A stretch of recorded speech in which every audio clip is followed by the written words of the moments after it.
cette transition vers le digital, elle s'inscrit dans la politique de modernisation et de dématérialisation des processus ressources humaines dans le processus des examens d'aptitude professionnelle et concours internes.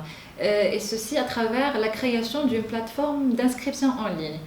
Alors, l'objectif de cette plateforme, c'est de faciliter l'inscription pour les candidats, de rendre donc l'inscription plus pratique et rapide, et également elle constitue une valeur ajoutée pour les gestionnaires, donc dans la mesure où plusieurs étapes ont été automatisées et elle permet donc le suivi et le pilotage de l'opération.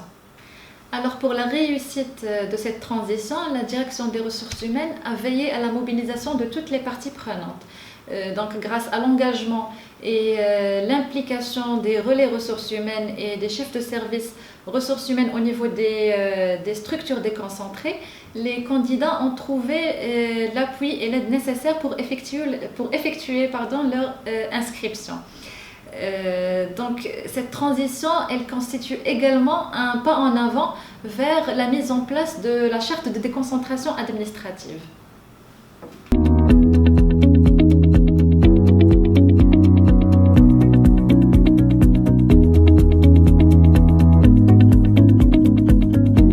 Au titre de cette année, la direction des ressources humaines a procédé à une réalisation déconcentrée de ses examens d'aptitude professionnelle et concours internes. Et elle a élaboré un protocole qui considère les contraintes liées à la propagation de la pandémie Covid-19.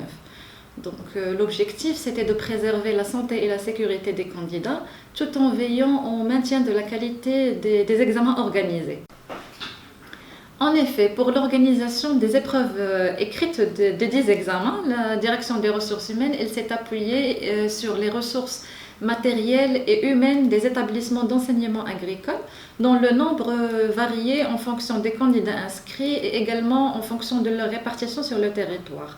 Et cet état de crise, il a impliqué donc une gestion particulière et la mise en place d'une logistique exceptionnelle, et ce dans le respect des prescriptions émises par les autorités gouvernementales et en tenant compte des contraintes liées à la réussite de l'ensemble des étapes du processus.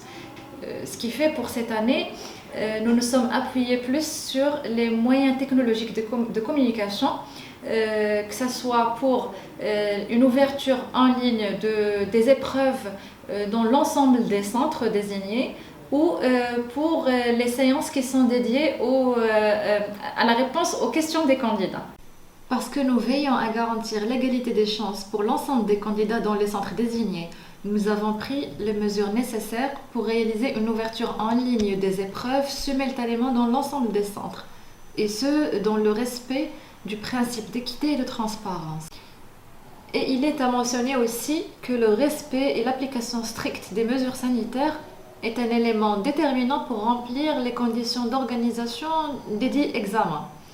Ce qui fait dans ce sens, les chefs de centre désignés veillent au respect du protocole sanitaire et ce en mettant en place toutes les mesures de prévention nécessaires et recommandées.